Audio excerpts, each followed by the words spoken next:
Bonjour à tous, à toutes et aux autres. Aujourd'hui, je vous parle de la relation entre les entéogènes et la pratique spirituelle.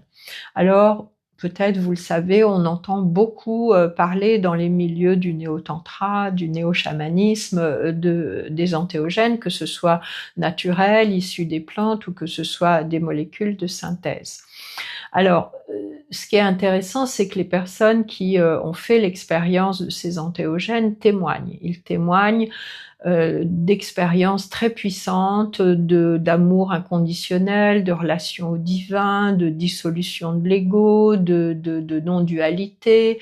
Ils ont des révélations à la fois sur eux-mêmes ou sur la réalité, sur voilà, toute la compréhension de ce qui les entoure. Il y a vraiment des expériences très puissantes, très marquantes, et tout ça, évidemment, c'est aussi l'objectif des voies spirituelles. Donc on peut vraiment faire un parallèle entre ces entéogènes et le chemin spirituel. D'ailleurs, on le sait maintenant, des chercheurs ont mis ça en évidence. En Inde, les rishis qui ont écrit les Védas, il y a plusieurs milliers d'années, étaient eux-mêmes sous influence puisqu'ils consommaient ce qu'ils appelaient à l'époque du soma, et les cultes à mystère en Grèce qui ont duré presque 3000 ans, aussi étaient sous influence de substances qui modifient les perceptions et la conscience.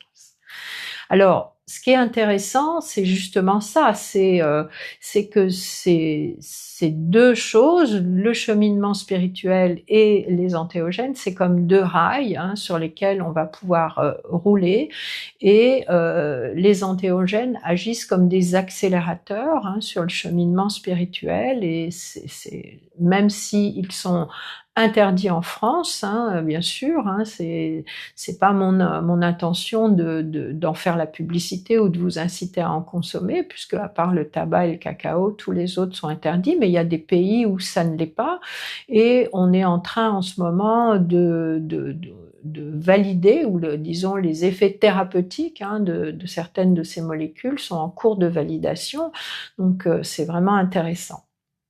Cependant, même si bien sûr on fait des expériences qui sont mystiques avec ces substances, cependant ça nécessite quand même à la fois qu'on ait déjà une pratique spirituelle ou bien qu'on en commence une à la suite d'une première expérience pour qu'on en tire tout le bénéfice, si je puis dire. Ça n'est pas un usage récréatif.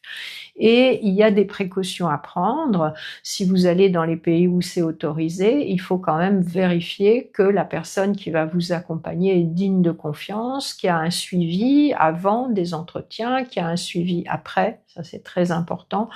Il y a un temps d'intégration qui est nécessaire, il y a aussi une quantité qui doit être raisonnable, on ne fait pas X prises tous les 2 jours ou tous les jours, c'est trop pour le système. Et donc, en plus, il faut savoir qu'il y a des contre-indications qui sont très nombreuses, notamment pour les personnes qui prennent des antidépresseurs, des anxiolytiques, qui ont fait des bouffées délirantes aiguës, qui ont de l'épilepsie, des dissociations, etc. Tout ça ne va pas du tout leur convenir. Donc, il y a des gens sérieux, mais il y a aussi, bien sûr, on le sait, une sorte de business autour de ces molécules. Donc, voilà, soyez prudents, soyez prudentes, mais en même temps, c'est intéressant de noter que ce sont en quelque sorte des accélérateurs pour une évolution spirituelle. Merci de m'avoir écouté, et si vous avez aimé cette vidéo, eh bien, abonnez-vous, enregistrez-la, et dites-moi dans les commentaires si vous avez des choses à me demander. À bientôt!